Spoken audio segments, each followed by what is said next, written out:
Welcome back to the NFL Draft 2019 live in Nashville. I'm Howard Bender from Fantasy Alarm and Sirius XM Fantasy Sports Radio. With me again, Alex Dunlap, Byron Lambert, the boys from Roster Watch. We're in here in our little Sirius XM man cave. You guys bust out the Derrick Henry jersey. Of course we do. What are we busting out the Derrick Henry jersey for? Because people finally listen to Roster Watch, man. They're feeding the beast. We're sitting right between them. This goes back to what, Pro Day 2015, Alex? I don't know. The golden child, the golden son of Roster Watch Nation. As a matter of fact, our fearless leader, Matt Deutsch, drafted Derrick Henry in Dynasty that year after hearing our reports from Pro Day saying that he was being split out in tight end drills and looked like Kelvin Benjamin in the receiving game. And then he promptly dumped him or traded him after he didn't get a touchdown in his first 7 games. And it took about 3 years, but finally King Henry showed that he can be a volume player with some 3-down chops in the NFL. There you go. All right. When last we left off here, Pittsburgh had just traded up in order to get Devin Bush. Nice, solid move for them. What was the deal? Swindling their division foes in the Cincinnati Bengals. What'd they give up? Do you know the trade? The Steelers gave up their first-round pick, which is number 20, their second-round pick, and a 3 next year to move up 10 spots to the number 10 spot where John Elway has been wanting to trade back all along. He's in a much better position now to consider taking that quarterback a little later at value in this round.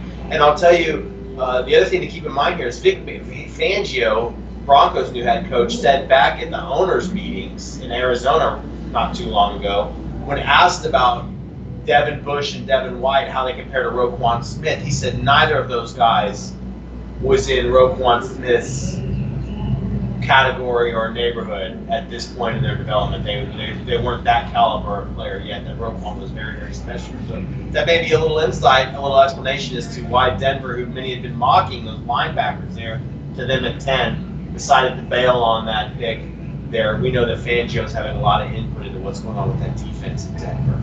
All right. Well, let's talk about what went down after the Steelers took Bush. Who was next up there? It was it Cincinnati? Were the Bengals up next? And we sat there debating whether or not they were going to go quarterback or offensive tackle.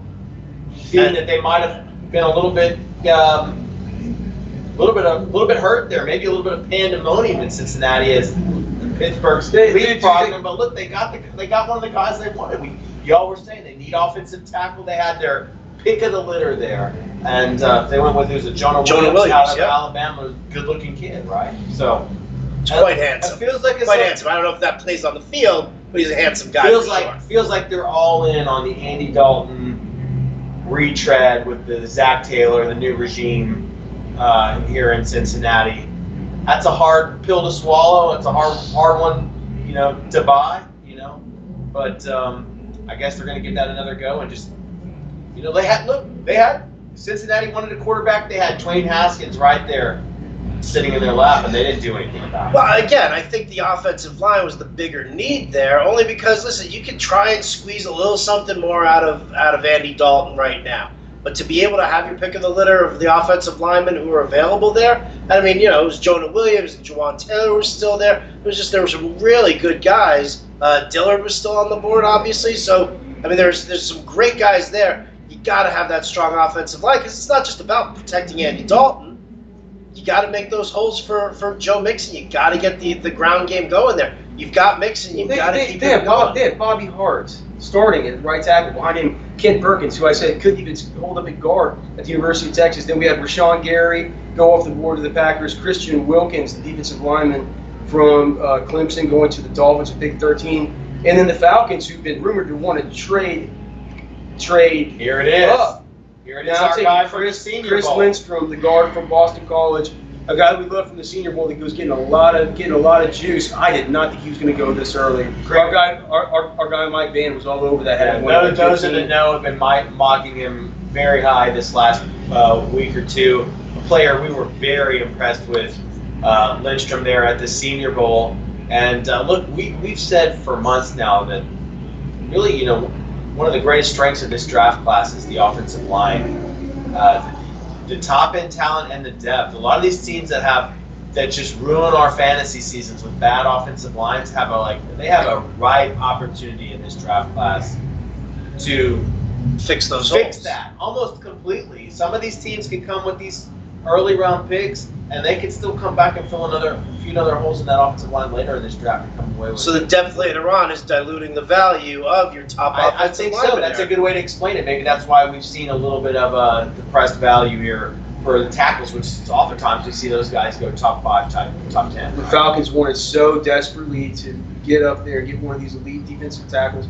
I can't believe they couldn't get something done for Ed Oliver as he continued to fall. But, you know, we did have Art Blank coming out earlier this week talking about how it's never been a bad pick when they go with one of these great offensive linemen to protect Matt Ryan and kind of shore up the trenches. So at this point in time, do we really have Chris Lindstrom going ahead of Juwan Taylor? Yeah, the beastly guard. And look, in that scheme, we love this for Devonta Freeman. Right now, Ito Smith in like a driver's seat for a real role this year, and maybe a min player on a weekly basis. You know, and Devonta Freeman. How do you guys feel about that, by the way? Like when you look at a guy like Ito Smith and you look at his size and you look at the way that the wave of the NFL is going right now, where Tariq Cohen is, for all intents and purposes, the top guy in Chicago. This whole class is a bunch of Ito Smith. All these guys they're are all Ito going to Smith. play. Man. It's about falling into the right spot. That's a prolific spot where two runners can thrive. And look, you know, Freeman's not going to carry the load, and we've been Ito Smith guys. Specifically, I know from the very beginning. We saw him at the Senior Bowl last year. He was a combine snub out of Southern Miss, but he was good, solid Senior Bowl, solid tape, mega production coming out, and he got a chance and ran with it last year. And look, Tevin Coleman's always had some value, right? Yeah. There's no reason Ito Smith isn't going to have different player, but no reason circumstantially he can't have a similar value. And to Tevin Coleman, you're going to get him a lot cheaper than Tevin Coleman, so your exposure, your risk is going to be much more circumspect. And now the Redskins just have what kind of pick will they have on their hands? Because they could now go offensive line. They probably didn't think that Juwan Taylor was going to fall, right? The quarterbacks have fallen outside of Daniel Jones and Kyler. I mean, haven't we heard all? It's going to be quarterback. It's going to be quarterback. It's going to be Haskins. This is what and that Daniel Snyder's taking this draft over. I mean, and I get it. Maybe you could, maybe you can expand on this, Alex. But it just feels like the Redskins, the strength of that team has been the offensive line for so many years. Recently, not to say that they don't need to reload there. Really banged up last year. Really kind of suffered a little bit. I thought. Morgan Moses was a little banged up last year. And Trent Williams was hurt. Trent Williams was hurt for a little while. But I mean, it's a pretty good offensive line. But they got the center over there. He wasn't a Jason Kelsey type like the Eagles, but they have the roster. It's an interesting. Yeah, I mean, Morgan Moses, you feel good with him. Brandon Scherf, of course, you feel good. Brandon Scherf is a monster. Oh, but then at the left, yeah, you see left. They're trying to play. There's too many guards you can take later in this draft. Man, and Morgan Moses and Trent Williams, you're lockdown tackles, right? Yeah, I think so. This has got to be Haskins, doesn't it? Is that not a Daniel Snyder pick? I don't know. I don't know why the pick's taking so long. I mean, you feel comfortable going into a season with a Colt McCoy. How do they keep botching Colt McCoy's surgeries? What are they doing wrong with him? Well, I think they let him play on that injury a little too long. He's got one of those rare diseases where the organs are on the other side of his body. Alex Smith, Colt McCoy. I wouldn't want to go into the knife with these guys, man. Things go bad. Yeah, Colt McCoy is a good player to have, though. If you've got a guy like Haskins that you might want to play year one. I mean, McCoy is a decent. Do you want to play Haskins year? Are you running Case Keenum? Like, what are you doing with Keenum? I mean, if you gotta, you know, if you're I know Keenum sucks. No, of course he's not the answer. But is he the stopgap? Is he the mentor? Is he the guy that they put Haskins behind? You're right. Either Keenum or McCoy. Those are guys that are barely going to get you through one season. Yeah. And you know that. They are the mentor. They are the veteran. They are there to kind of steer the ship and to hold things down and to fill kind of patchwork a need. But neither neither of those guys are going to finish the season for you. Probably not going to finish the season, so they're perfect for a high first round, quarterback. Yeah, selection. absolutely. It seems like a good fit. Let Haskins sit on the bench for the first 6-7 weeks of the season and then Not- throw him to the Wolves. Not as many trades as we thought, huh? No, we've seen one, right? And they were at, it's been an average of 6 trades a year the last 3 years. The over-under was 7.5 trades. You think we'll get to it? Well, why would you ever need to trade when you got teams like Oakland going off so far off the damn board that everybody you want falls to? I haven't been able to get on Twitter. All right, the pick is in here. The pick is in. How are the Raiders fans reacting? They don't. Badly. Sick yet. Here's the Redskins pick. Goodell on the podium. Let's see if this is a Daniel Snyder. Dan Snyder. He's got his greasy, dirty hands and the whole thing right now. He's in the control tower of the Eagles nest. Right? This is going to be disgusting. Oh, they're cheering. They're cheering like it. Dwayne Haskins. Give me 5, Howard. Right? We What do knew you it. think? I mean, We what do knew you it. think? It makes too much damn sense. All right, over under week. When's the bye? Yeah, Let's when's pull the it up. bye? When's the bye? Pull Hold it on, up all right right. I got a best ball draft. Because I'm, if the bye week is week 7 or 8, then I'm going to take the over. But if the bye week is a little earlier than that for them, then Let's see. Oof. Dwayne Haskins to Josh Doxson and Paul Richardson. Does that get you guys fired So up? nauseating, dude. Gets me That has got to be Straight the most win, he'll get a nauseating straight win thing. like Parris Campbell. Hey man, and at least they didn't give up a ton of draft capital to get this. Poor Dwayne Haskins, man, going to that organization. Our guy only. Hey, he's got Darius Geis in the backfield and a decent offensive line. Yeah. He's got Jordan Reed at tight end. He can throw it to him twice a season. Josh Doxson has a. All right, so Josh Doxson's already hurt. Is that what you just said? Josh Doxson Paul Richardson are in the infirmary. has a week 10 bye. So That's it. Week 10. So 10.5 over or under Dwayne Haskins started.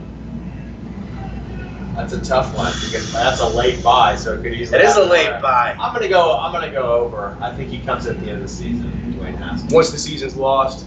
Once the season's Well, lost. the season's playoff lost. against The season's Bill already Walton. lost for the Skids right now. You're just starting to get Darius Geis really rocking and rolling. By that point in the season, you feel good about your run game. By that point, Keenum and Cart McCry are both hurt. Don't call him that, man. Come on. Time to put the big rookie in, man. The 50-touchdown rookie. Look at him, man. He is dealing in these highlights. I'll take the over. I think you're right. If they do the week 10 bye, The question that at that point, they're 4-5 on the How much you season. want to bet they've already 3 and looked at that? 6. How much you want to bet they've already looked Oh, at that? easily. You know they have, right? Easily. That's probably already the plan.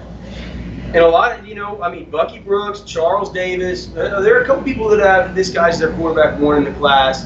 And you can see why, man. I just wonder, look at these weapons. I see him dropping a dime there to Parris Campbell. See him dropping one to Terry McLaurin. Well, they're going to draft a wide receiver now. They Watch have out to. for the Redskins to draft a Johnny wide Dixon. receiver in round 2. They have to. And we haven't seen Parris Campbell. It could be Parris Campbell just to They kind of. lost Jamison Crowder. That's Snyder's MO right there too, right? There you Isn't go. How could they Snyder ever be try- like how they're could they familiar ever- with each other Well, already? we'd hate that at the expense we of the made it for golden Trey son, Trey Quinn. Quinn. That's it. No, Oh, Trey poor Quinn is the Trey kind Quinn. of Trey Quinn's the kind of guy that could use a quarterback like Haskins. Draw it back, get that football out. Well, we'll see. We'll see what happens. Look, that's exciting for Redskins fans. Yeah, well, they need something to be excited about. And at least they didn't trade up and use a ton of draft capital. Second round going to be the most dominant wide receiver round. Huge run. I mean, that's huge run. that's where If we're there's going a to earn. lot of Arizona's wide going to take one immediately. huge run. Skins will need And one. there's That's so where many we're going guys to earn with our that money grade. is doing these shows tomorrow for fantasy reasons. We'll have tomorrow night. We'll have probably 12 wide receivers come off. I bet.